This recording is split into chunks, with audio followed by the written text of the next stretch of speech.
Wednesday night Bible study time. We're in John. This is chapter, are we in chapter 12? Yes. Oh, yeah. So I want to begin with verse 31. Now, Dan had brought up an interesting possibility last week. And to lay the groundwork for that, I'd like to go back just one verse from where we're going to start today to verse 31. Okay? So Yeshua says, now is, this verb is an is that is ongoing.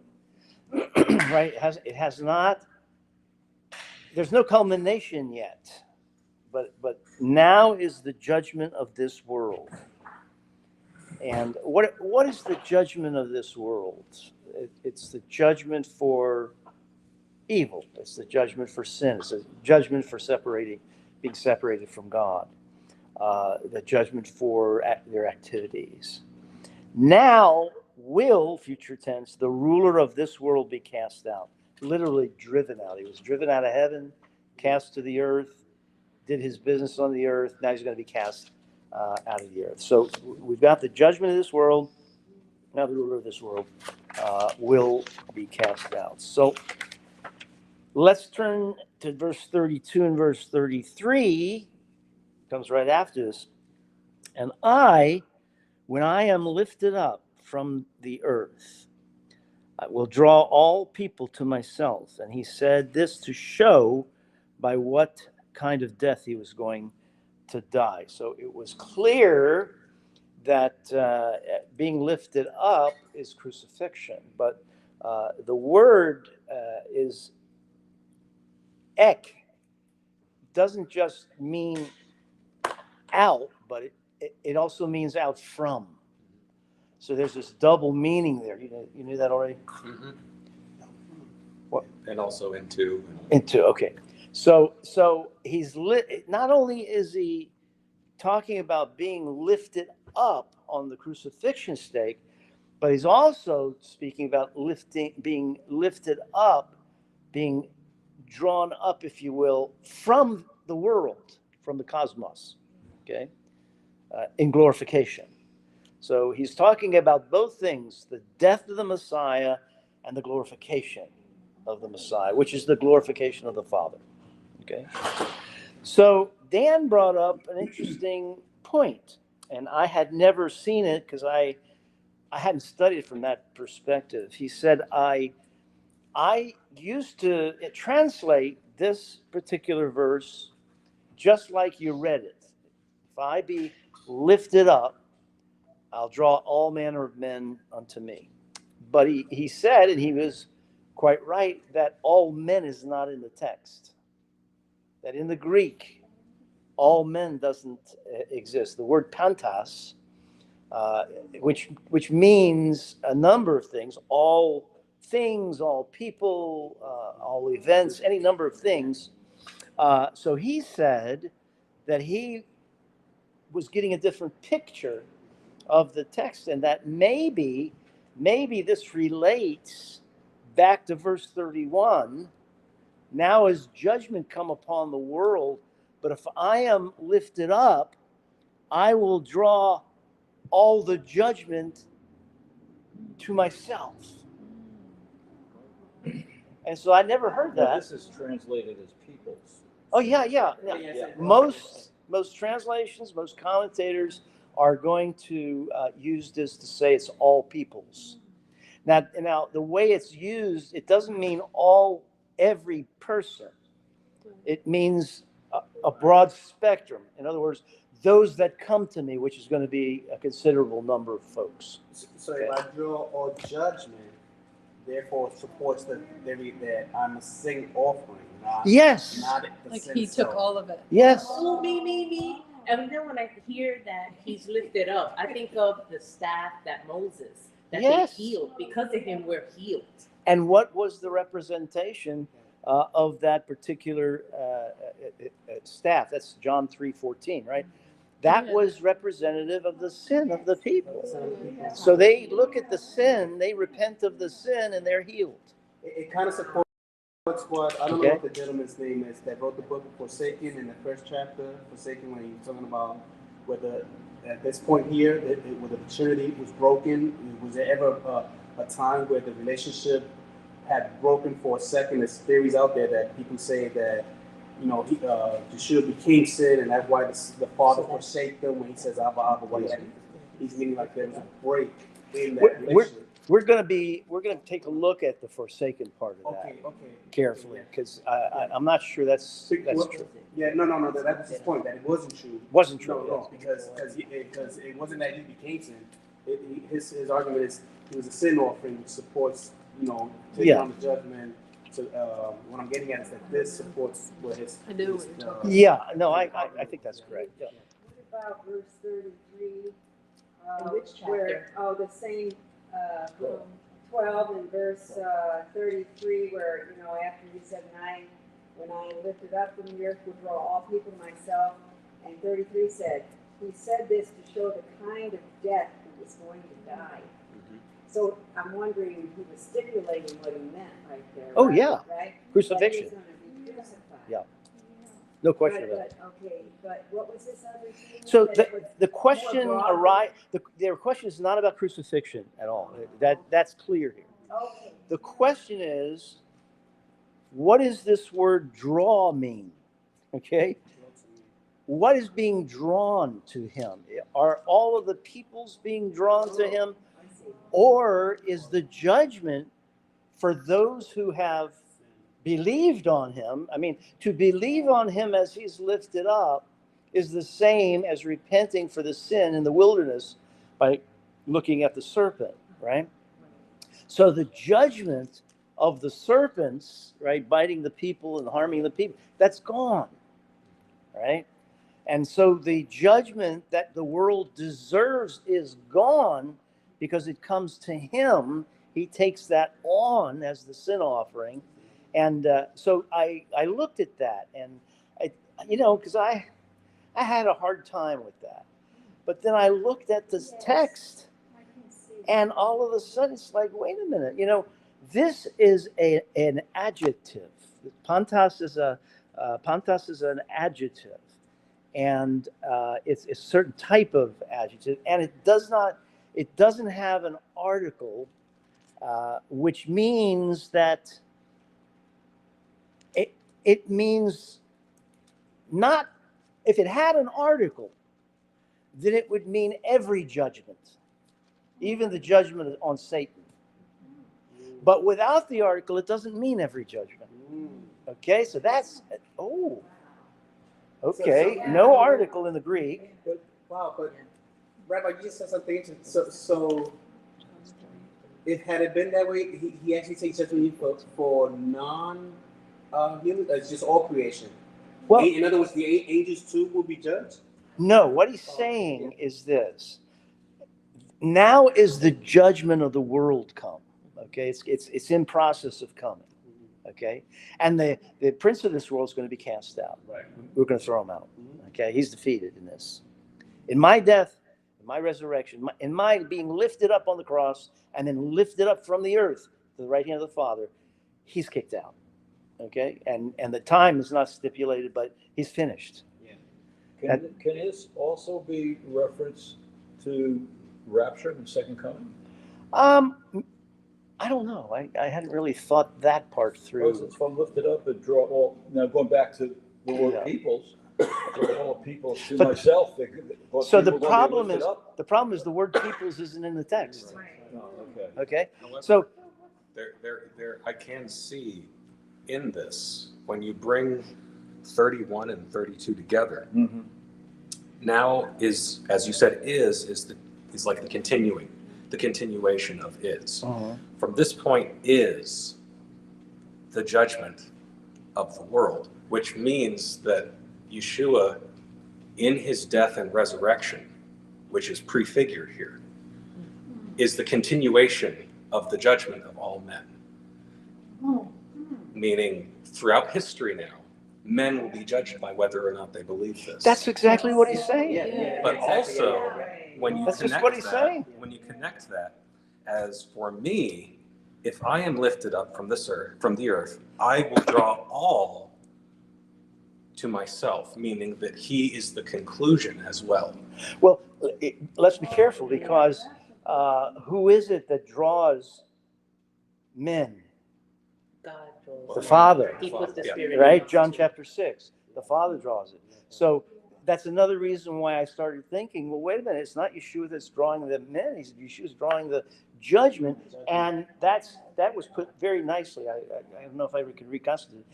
From that point on, everything will be judged according to whether they receive the one who took the judgment or not.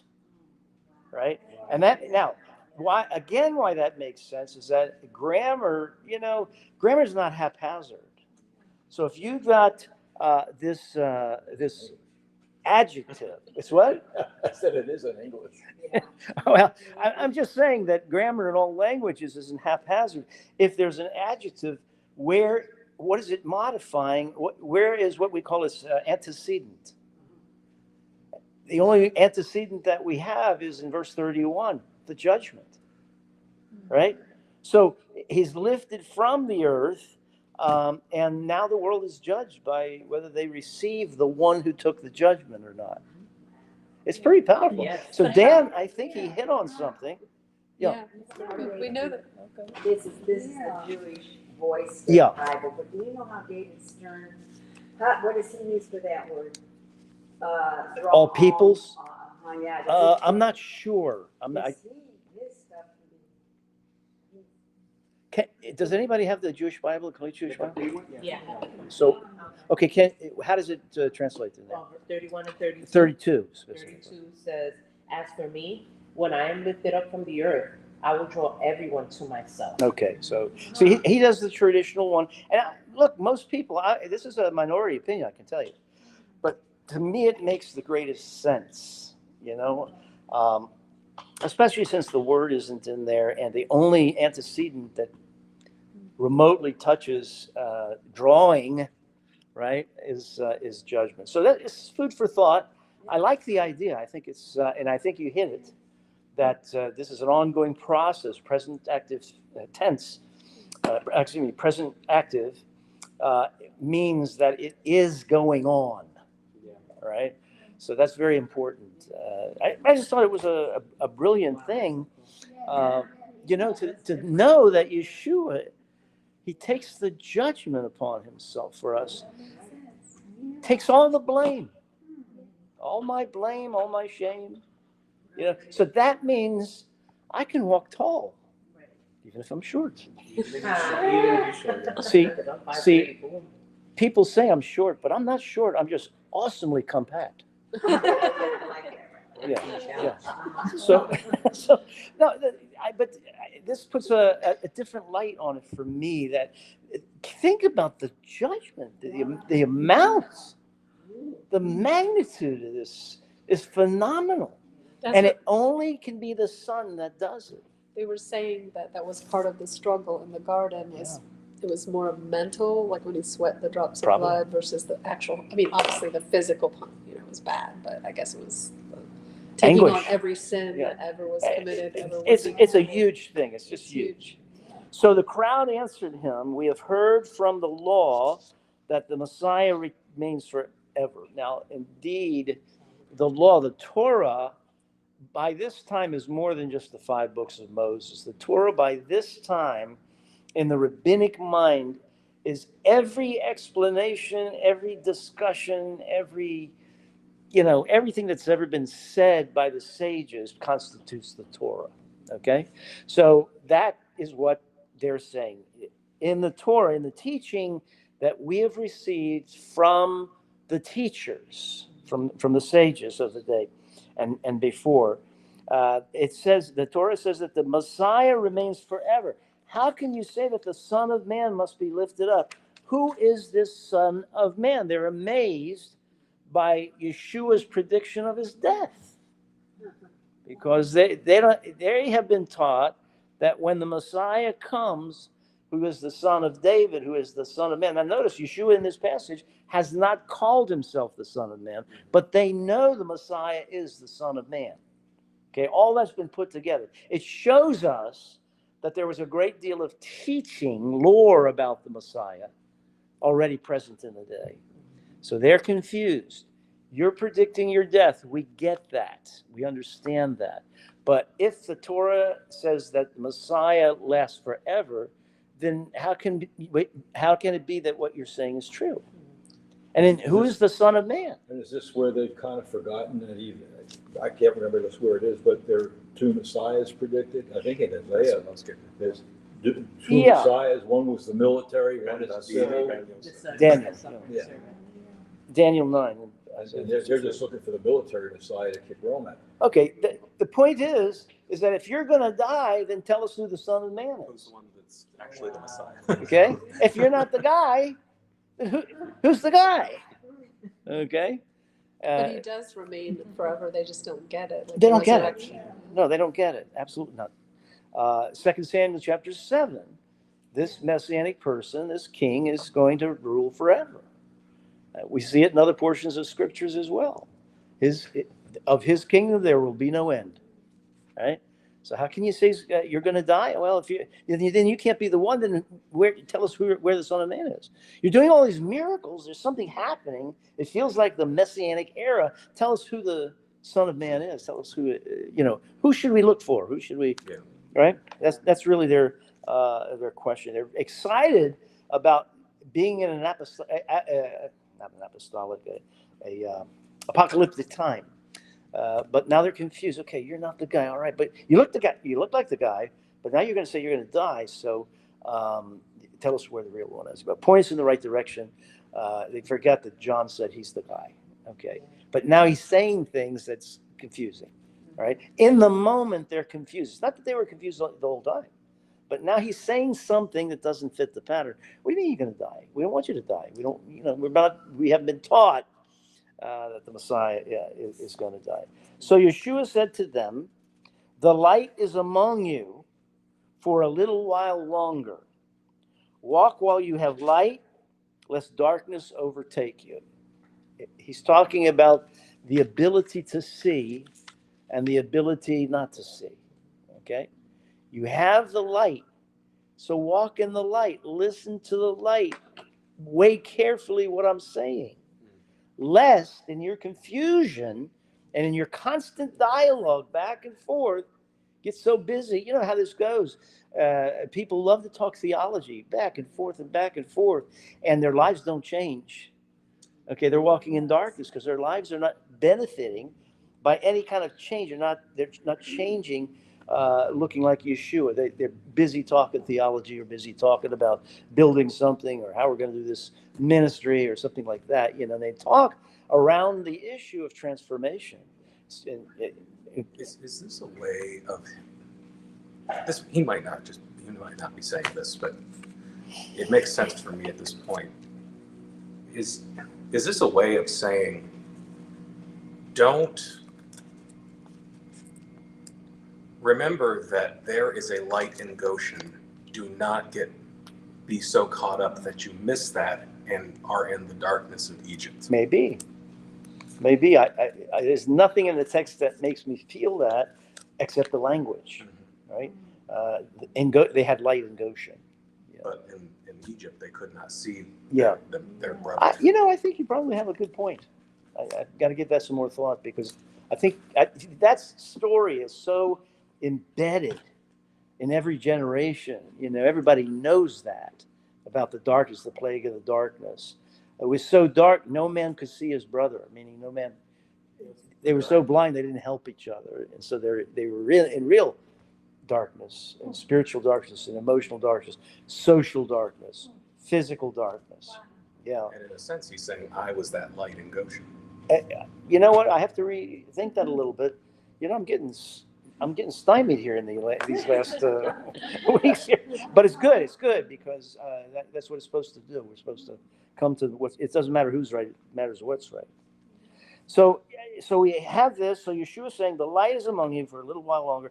Walk while you have the light, lest darkness overtake you. In your confusion, if you're satisfied to just argue about what I mean instead of listening to me, which is walking in the light. Listen to what I have to say. Remember the Mount of Transfiguration. Should we make 3 tabernacles? That was the Lord. When Elijah and Moses and the Messiah would appear, they'd make 3 sukkot, 3 sukkahs. And so he's saying, is this it? Is this the time? And then, of course, the other 2 disappear. Listen to him. This is my son. Listen to him. Right? So he continues, while you have the light, believe in the light that you may become the sons of the light, the children of light. So, how you phrase that? You said he basically was saying, instead of arguing with me, you just instead of arguing among yourselves in confusion, listen, evaluate, weigh what I'm saying, follow me, walk in the light while you have it, and God will give you illumination. Clearly, he will. So the light would not always be there for them. Nighttime is coming. Put your trust, believe. Pistuete is in the imperative. And in this imperative, it's also what we call the present active imperative, which means continue to believe. Don't let something that is confusing you get your attention to such a degree that it distracts you from walking with me, believing in me. Okay? If I get a hurt and I go to that hurt and I nurture that hurt, and I get somebody else and I tell them about my hurt, and then I'm hurt because they're not hurt enough for my hurt. And pretty soon my hurt becomes my identity. I'm going to lose track of where I am and who I am. Okay? Yeah, go ahead. I was just thinking when you brought that, when we were just reading about the light, Psalms 119, 105 just popped in where it says, your word is a light to my foot, and a light to my path. So I just love that, those 2 come together as keep him, and you stay on that path. Yeah. This has so many applications. Something happens, you say, why did God allow it? And immediately, God is on the defensive in your mind, right? And it's a natural question because it doesn't fit into our paradigm. Now that I'm a believer, things should go well for me, right? Who told you that? Everything's going to be cool, right? You're going to have no problem selling your house. You're going to get double the money. It's going to go just like that. It's better. Like, certainly it's better. You have the wisdom of eternity at your disposal. Yeah, if we lived back then, we would have been just as Oh, sure. just as confused. Yeah. They didn't have any idea. They were blindsided in a way. No matter, and Jesus knew they didn't understand. Sure. Yeah. Who could have thought that he would be crucified? But that's why the death and resurrection is so crucial, even from the point of view of belief, that it's so startling that death is defeated. Then I have to think, well, if death couldn't hold him, belief in him, death won't hold me. That's right. So, you start thinking. I don't think he wants us to think that was a very horrific death. Yeah. And it said he didn't even look like a man. We don't have any idea how horrible that death was, but I don't think we're supposed to look at that. He wants us to rejoice. We can't bear it. Yeah. I mean, we have We can't bear it. multiple accounts in humanity where we know it's similar left a lesser cut where things were ugly. So it has to be ugly because we seen some horrible stuff in our time. But If you want a gruesome account, you go to John Hopkins. They published a paper years ago. They talk about gruesome. It was gruesome. Very gruesome. I think that's what they were trying to capture in the Passion of Christ, the film. He likes blood. Mel Gibson loves blood. Oh yeah, he did a lot of bloody movies. I like what he said though to his disciples. I have much more to tell you, but you can't handle it right now. Can't handle it right now. So, That's too much. then, So Yeshua said these things. He departed and hid himself from them. Though he had done so many signs before them, they still did not believe in him. So that the word spoken by the prophet Isaiah might be fulfilled. This is from Isaiah 53, verse 1. Lord, who has believed what we heard, what he heard from us, and to whom has the arm of the Lord been revealed? In other words, their blindness is due to what? It's due to their filters, it's due to their expectations, it's due to their agendas, so forth and so on, and it produces a blindness that can't see the light. You know? I was actually just thinking about this before it was brought up, and seldom is a direct quote from Scripture brought up to actually pinpoint exactly what all of somebody's trying to say. But if you read further along in this, in Isaiah 53, we actually see where the Messiah is cut down. Yeah. And he will be, Yeah. live to see, he will see his offspring. Yeah. So that's the earlier question. A people in captivity would prefer to hear about a conquering Messiah than a. Right, Go right. through it, Yeah. go through Like you it. said. Yeah. Therefore, they could not believe. For again, Isaiah said, this is a quote from Isaiah 6, verse 10, right? He has blinded their eyes and hardened their hearts, lest they see with their eyes and understand with their heart and turn, and I would heal them. By giving the people their way, he, in effect, blinds them by their own wisdom. If I think I'm wise and I've got it figured out, and somebody comes to me with the truth, my own wisdom, my own insight will be the blinders that will preclude me from the truth over and over and over. This is 41. This is Isaiah 6:10. No, no, I'm Verse sorry. 40. Verse 40. Yeah. Isaiah what? I'm sorry. 6:10. 6:10. So he did a lot of signs, but, let's see. Yeah, all right. So John 12:41. Isaiah said these things because he saw his glory and spoke of him. It's the same. This is from Isaiah 6, verses 1 through 5, where Isaiah sees the glory of God. Like Abraham. Abraham rejoiced to see my day, and he saw it. So was that in Isaiah? Was that the pre-incarnate Christ? Yeah, When he saw the train? Sure. And everything? sure. Okay, 42. Nevertheless, many even of the authorities believed in him, but for the fear of the Pharisees, they did not confess it, so that they would not be put out of the synagogue. We've talked about what that Yeah, means. they don't eat or anything like that. Cast They don't. out. Cast out means you're done. You don't have a job. You don't have a family unless they want to come with you to nowhere. You're out of the city. That's like what they do to the Orthodox today. Yeah. They just Kick you have right a out. funeral for them. Yeah. Yeah. For they love the glory that comes from man more than the glory that comes from God. That's the way he sees it. We see Joseph of Arimathea didn't say anything. Nicodemus didn't say anything. But later on, they kind of come to the forefront. That resurrection changed everybody's heart. I mean, without a resurrection, we don't have a faith. That's right. Without the death and resurrection, we have nothing. Paul said we were most miserable. Oh, yeah, we do. So then Yeshua But says, without the resurrection, you have Jews and Gentiles. yeah, that's what you got. Yeah. Forever. Mhm. And Yeshua cried out and said, whoever believes in me believes not in me, but in him who sent me. If you believe in me, you believe in God the Father. If you don't believe in me, you don't believe in God the Father. You believe in something else. Pretty bold statement. Whoever sees me sees him who sent me.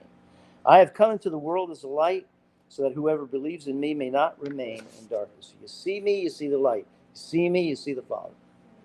You receive me, you receive the Father. Okay. If you don't receive me, then you never knew the Father. If you know the Father, you know what kind of son the Father has. And he said, Right. if you don't see me, then just believe for the works. Remember that part? Right, because the character of God produces such works. But again, it filters everything. Filters are sacred to people. They really are. You touch somebody's view of things, and it's like, you're touching the holy, something holy. So judgment on unbelief is inevitable.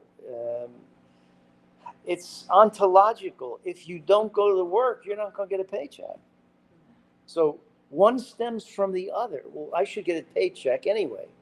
Like, that's a nice rule you have. You know, it's You work for Joe Biden. I didn't say it. He said it. All right. So if I don't put gas in my car, then at some point my car is going to stop, and when it stops, I'm going to blame God. How could you let this happen? So in the Torah, is it the father talking or the son talking in the Torah? Many times you don't know. You don't know. Go to try it. Here's an experiment. Go to Isaiah 43 during the week, and you tell me who's speaking at any given point. It's quite a challenge, right? And it's purposeful. I think So it's is the purposefully. angel of the Lord the son then? That they talk about the angel of the Lord as the son? But he's called Adonai. Yeah. Okay. I don't think we'll ever understand the Trinity until the kingdom. How can we? We can't even understand the common He cold. is who he is. That's it. You can't understand Says I am. everything. Yeah, that's it. So we can't limit him. It's not arrogant for God to be God. Okay? Right? So now we come to what's called the Last Supper, and it was just before the Passover feast, right? Yeshua knew that the time had come for him to leave this world, and go to the Father. Having loved his own who were in the world, he now showed them. And what does your translation say? What verse? Number? Verse 1. Okay. 13:1. Yeah. Now before the feast of the Passover, when Jesus knew that his hour had come to depart out of this world to the Father, having loved his own who were in the world, he loved them to the end. To the end. So telos is quite often translated to the end. If you want to do a literal translation, that's a good translation. But he certainly loved. Does that mean his love ends when? Okay.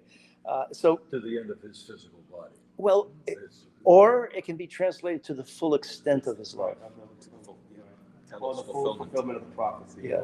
To the full extent, not holding anything back. Can you imagine? Not holding anything back, including his own life. Having loved his own who were in the world, he now showed them the full extent of his love, meaning his death, his atonement, his servitude, right? Pretty soon we're going to see the whole towel episode, right? They're going to have to learn that true love is all about service, not all about prestige. Okay? It's Yeah. emptying yourself. Emptying yourself. And this is still springboarding off of 31, Yeah. where the the judgment and everything, and this is the full extent where the judgment of the world is the fullness of his love for humanity. That's a good way to put it, in fact. That when we were describing the fullness of the judgment, the magnitude of it, that's the magnitude of his love. That's very good. And it goes back to like something like Song of Songs, when a jealousy that is demanding as the grave, a love that is just, you have these two opposite images that magnify each other. And it is appropriate to use opposites. A jealousy for your love that is equal to the grave. Okay, the grave is merciless. The grave takes you, and then that's there's no avoiding it. It takes you, and it takes you. Period. In the same way, God's jealousy for his people, the bridegroom's jealousy for his wife, it's one man, one woman, one God, one people. And he's jealous for us. Consuming, right? So here it is, the magnitude of the judgment that Yeshua is willing to take on our behalf is equal to his love, which is why he can take it. A mother can endure tremendous pain for her child.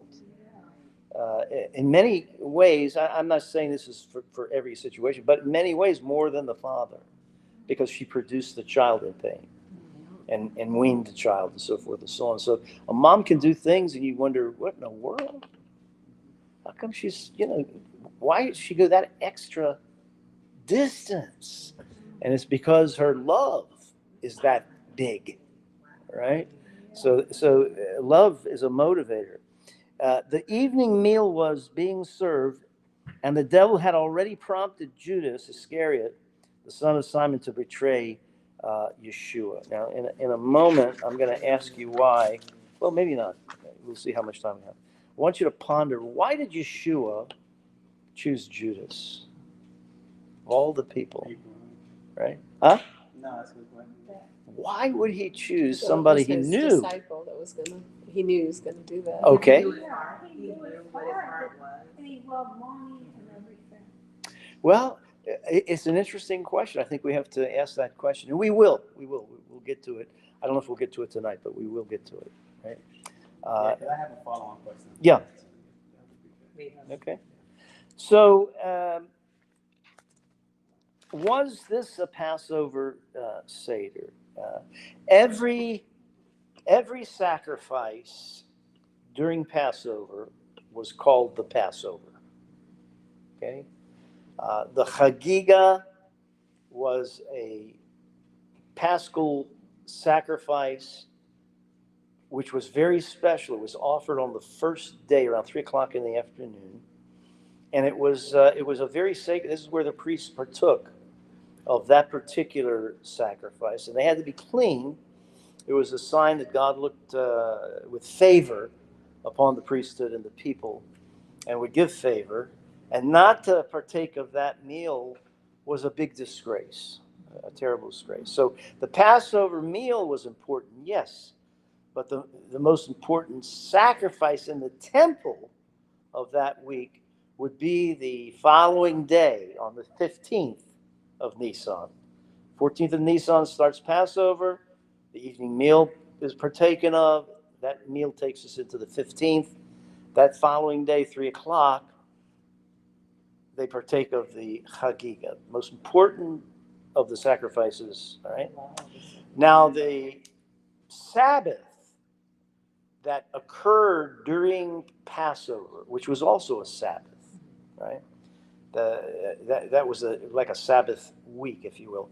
That was called a Sabbath, a great Sabbath. Okay, it's always referred to as a great Sabbath. So whatever the Saturday was, that would be called the great Sabbath. The preparation of the Passover lamb, that was the preparation for the Passover. The preparation for the Passover feast, that was preparation for the Passover. The preparation for the Sabbath was the preparation for the Sabbath. So you all have all these preparations. And so let's just say that the Last Supper was not a Passover meal. Okay, it hadn't started yet. Maybe it was that Friday night or some other night.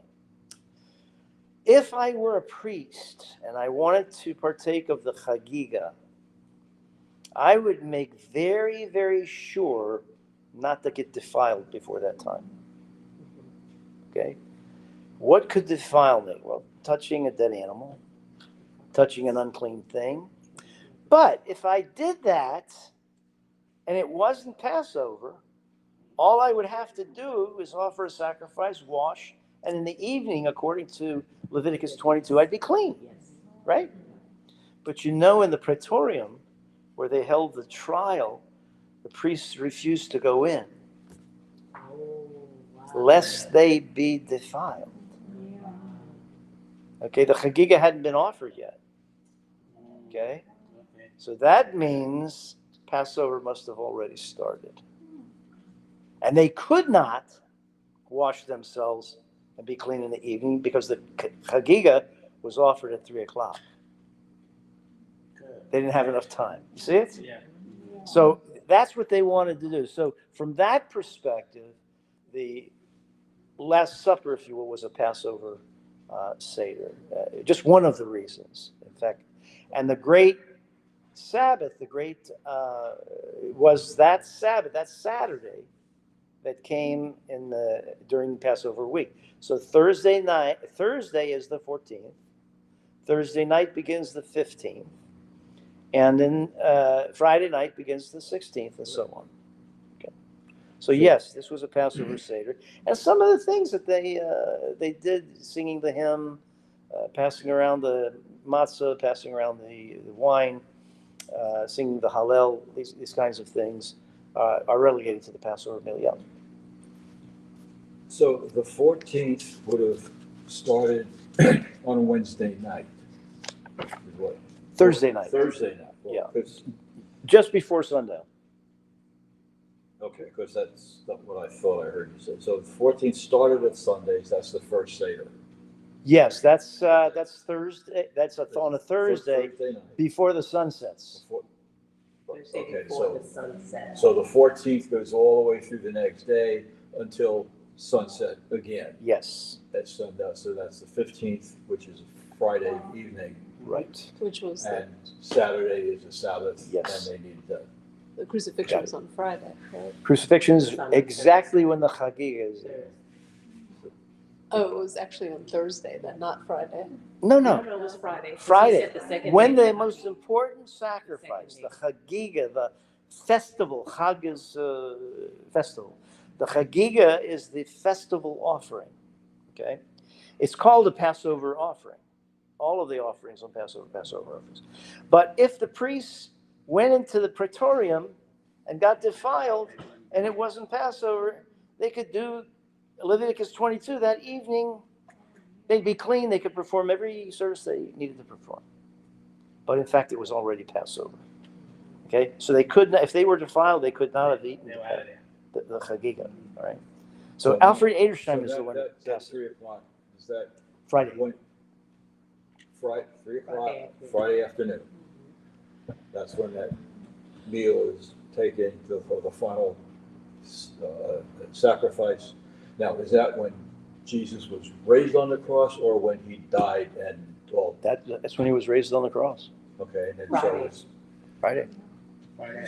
because they had He was he didn't. I always understood that he survived on the cross for quite a while. You did. But But from 3 remember, o'clock in the afternoon to sundown isn't a whole lot of time.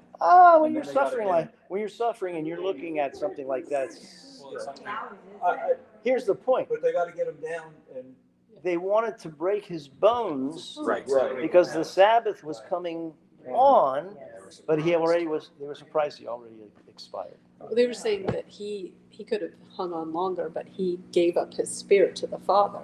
So, as far as he was in control of his own death, actually. Yeah, well, I don't know about that. And remember, there's one mediator between God and man, the man, Yeshua HaMashiach. Right. So he dies. He must have had tremendous stamina, but he dies because his body gave out. It also fulfilled prophecy in the Torah Right. that his In bones will Isaiah. not be broken. Right. Not a bonus. He was pierced, but not broken. Right, but he was saying that he was on such a divine timeline down to the T that Yeah, he knew that. yeah, that's he was saying Just he enough kind time of to was get him in down and get him control into the of when everything was going to How many happen. hours was that? No, you said from. Well, what? the thing About is, if 3. they raised him up on the cross at 3 o'clock. Yeah.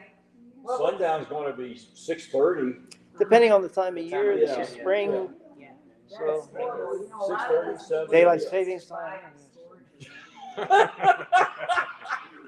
Yeah, I also remember that he took a lot of physical Daylight punishment savings. leading up to. the He took a lot of physical punishment leading to the crucifixion. Yeah.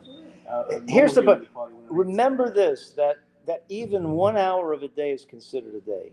Okay, we know this from the book of Esther and other biblical sources. Even if it's 1 hour on Friday, it's considered all day Friday. So part of Friday, all day Saturday, and part of Sunday is considered 3 days, 3 nights. Okay.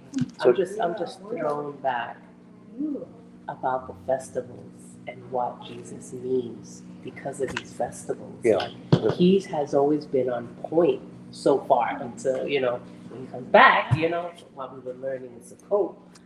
Born on Sukkot, comes back on Sukkot. It's just, Yeah. it's amazing. It's a nice symmetry. All right. So he came to Simon Peter, who said, "Lord, are you going to wash my feet?" Did I skip a verse? I sure did. Yeah, 3.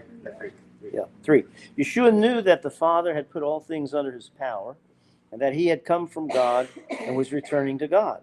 So he got up from the meal, took off his outer clothing, and wrapped the towel around his waist.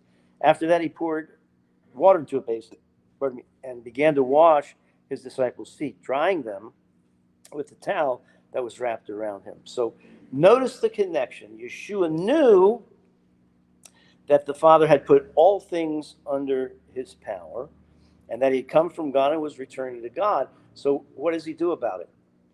He begins to wash the feet. Okay, so what's this all about? He's leaving. The text is saying, John's saying, he knew he was leaving, so he begins to wash the disciples' feet like a servant. Just to continue, have him continue on that service. Absolutely. My love is more than enough to meet the judgment that I'm going to take. And love, true love, leads to service. We don't think of God serving us, but that's what he's doing all the time. Serving us, serving his creation. The sun also rises. Okay? He made it that way, right? None of us worry, unless we're a little off center. None of us worry that the sun is not going to rise tomorrow morning. Right. Not really. Only Joshua. Okay, but that wasn't for a very long time. So none of us worry that the stars, even if it's cloudy, we know the stars are there. Okay? We don't worry about a meteor hitting the earth. No, we're not. It's not going to happen. They say it's going to Okay. happen all the time. Yeah. Well, let it come, but the earth will continue until Yeshua comes back. You know, He's riding nothing's that meteor, so don't worry. there's nothing, and it's white, right? It's white. So the point is that Yeshua needs to give them a teaching that they won't really understand until after the resurrection.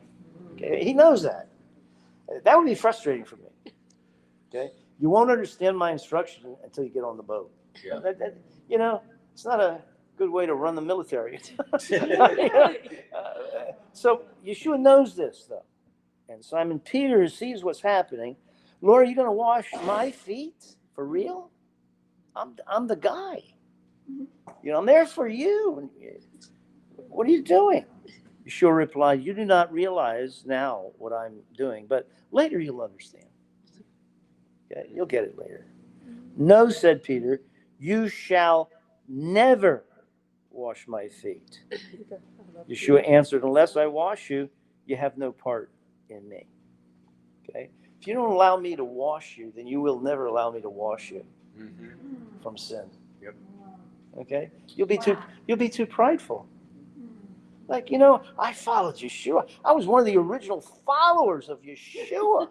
There's nothing wrong with me. Oh, no. I've got to wash you. I'm going to serve you by washing your feet. And you're going to learn not just service, but you are going to learn that I can wash your soul. Death and resurrection. You don't understand it now, but you're going to see what happens afterwards. And he did. Peter caught on real fast. Huh? Peter caught on real fast. So, He caught on real fast, yeah. then Give me Lord, a whole bath, yeah. Peter replied, Exactly. not just my feet and my hands, but my head as well. You know, do the whole job. I had it was a cute moment, really. There was a guy who had a real gift of healing that was at a Messianic Jewish Alliance conference.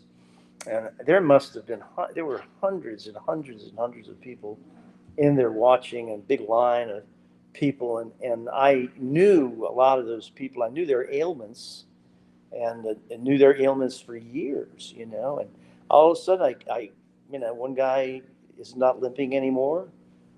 He didn't limp the rest of the week. He didn't limp the rest of the year. And, you know, we had a lot of things happen like that.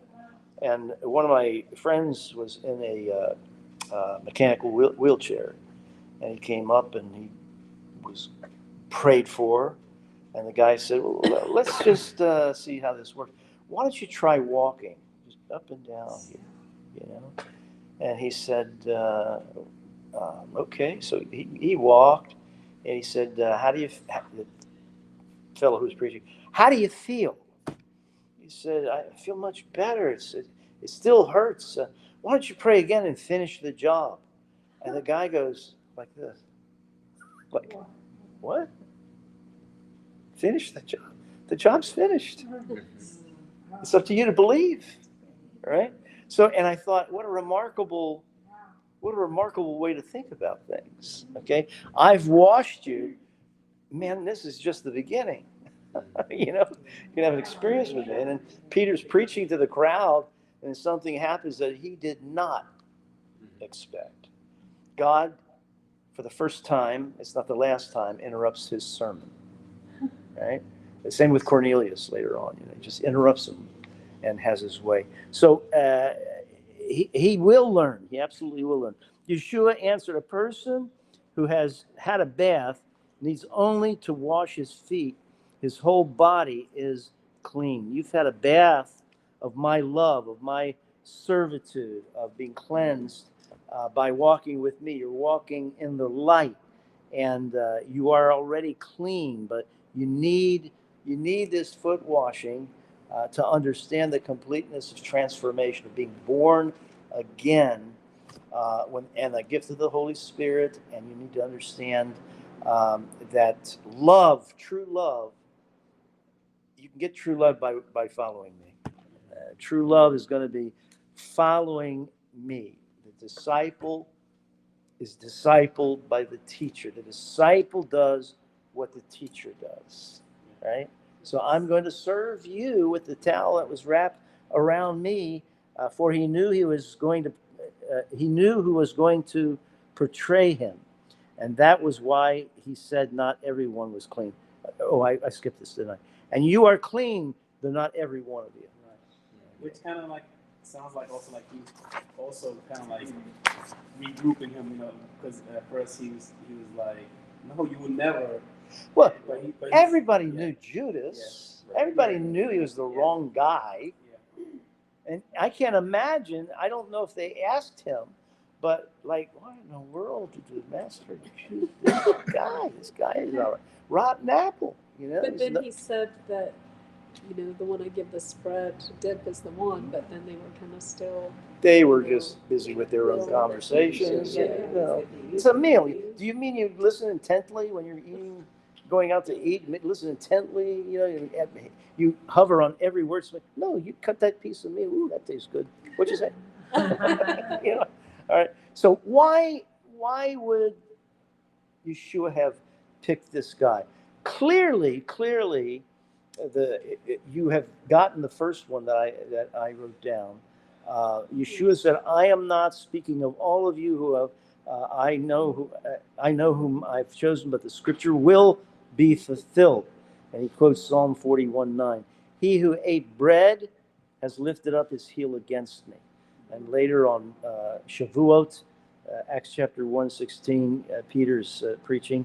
Brothers, and the scriptures had to be fulfilled concerning Judas, who became a guide to those who arrested Yeshua. So, yeah, okay. So Yeshua knew he had the character, right? He had the character and the disposition and the motive to force his hand and to betray him. He knew all of that. So that's certainly part of the equation, no question about that.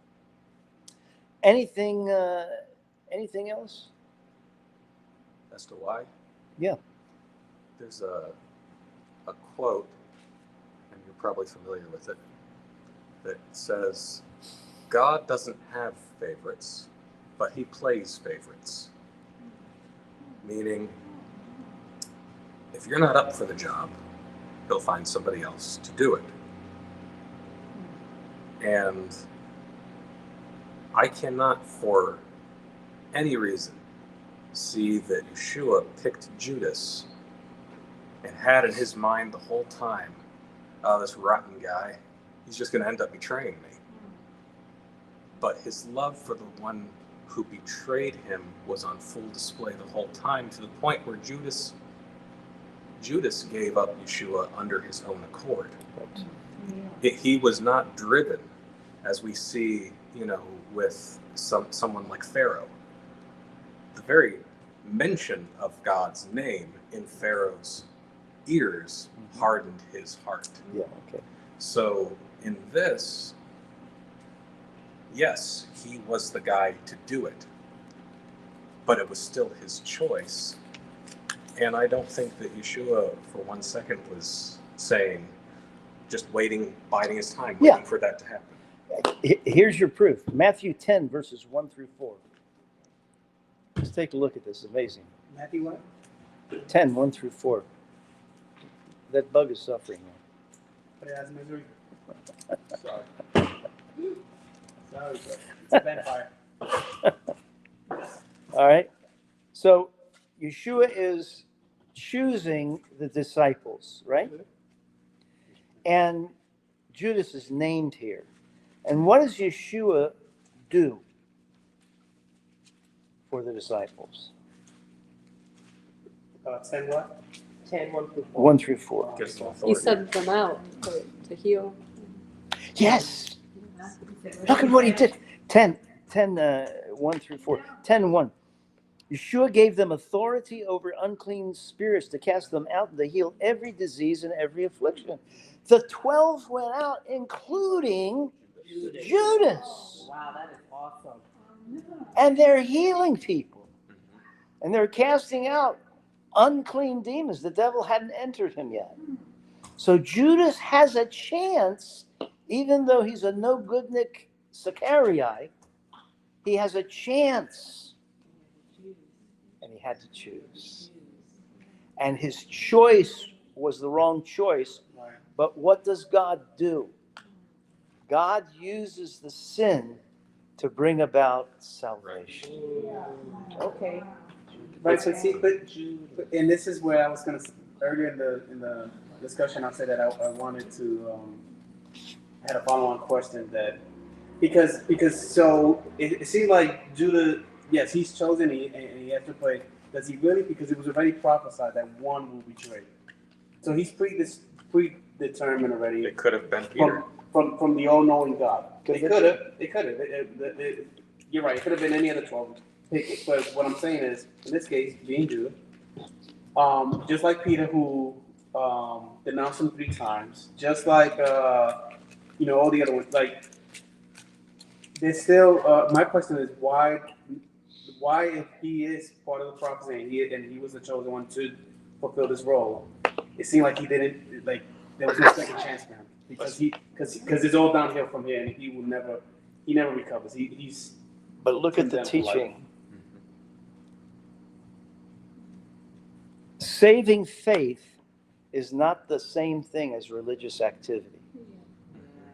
That we learn a hard lesson through Judas.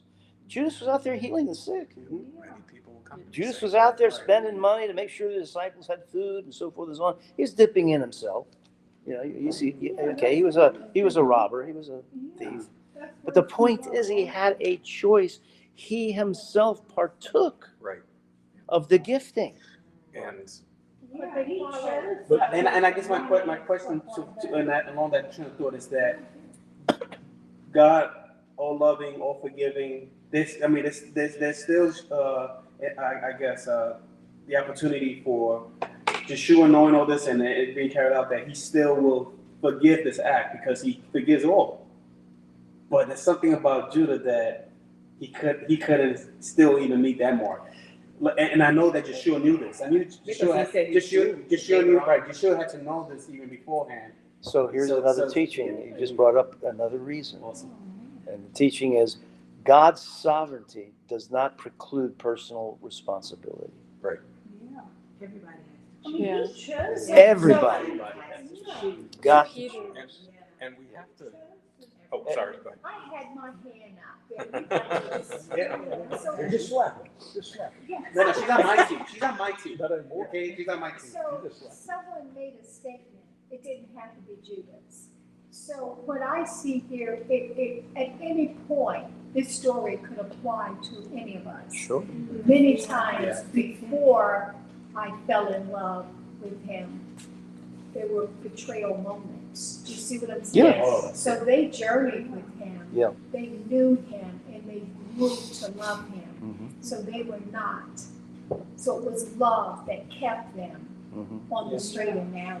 Yeah, and he points it out. I mean, he told Peter, before you do this, before the pro, and so he knew about, in the group that a lot of them were going to be placed and they were going to fail. But it's much more than that, because look what just happened. We had the interaction with Yeshua preparing to wash their feet. And ultimately what he's saying to Peter is, if you cannot receive this act of humility from me, how do you think you are going to receive my death, my atonement? You can't receive this from me? I'm about to do something much greater than this. And you still think it's going to be all about you? Right. If you don't accept this and you don't accept that, you will have gone the same way as Judas. Yeah, we're gonna go zoom. Yeah. Okay, so that's a good point, right? So once again, going back to my Question. question, right? Why does Peter get offered this counsel and Judas don't? Remember, we're going to see this. Peter repented. Yes, no, I agree. Well, I agree. But the Peter- other ones also- Peter- loved, Look. whereas Judas didn't love. Right. Peter left after the bitter herbs, Or Judas did. but before the wine of redemption. Yes, and I remember that. When you say Judas, Peter left, Judas, it's like, oh, okay. Judas. But Peter stayed for the whole meal, right? So he left after bitterness. What is this bitterness? It's not working out the way I thought. Wow. Because he's about to go. 'Cause He kept wanted- saying, I'm gonna die. He right? wanted Rome Die. overthrown Wow. more than he loved. Wow. The way it turns, Wow. it that's all deep. Yeah. circles back to the wow. Yeah, the festival. He and stayed in everything. his bitterness. Yeah. Listen to this song. Excuse me for being rude. But listen to this song. Okay. Daniel said, maybe 3 weeks ago, Father me, Father me, Father me. And then, what was it? We Follow me, Follow follow me, When he follow circles me. back to him. So when you follow Follow me. him, you get to know the bigness of who he is, and you won't betray him. That's good. So we're going to stop here. I'm going to get to your question. I will. You guys are sucking it. I'm going to stop here. We'll pick this up, right? We'll finish the supper. We've learned a lot. I'll see you at Saturday, 9:30 for the study, and 10:30 for our services, and for the academic class and the various classes in the afternoon. We'll see you then. If you want to contact us, our number is 757-423-3440, and our mailing address is 131 Forsyth Street, Norfolk, Virginia, 23505, and we meet on Saturdays at Crossroads Church on, I always get this wrong, is it Surrey Crescent? Yeah, okay, 11, You got me there. 1134, something like that. Small street. Small Street, all right. See you then. God I bless have you. a question.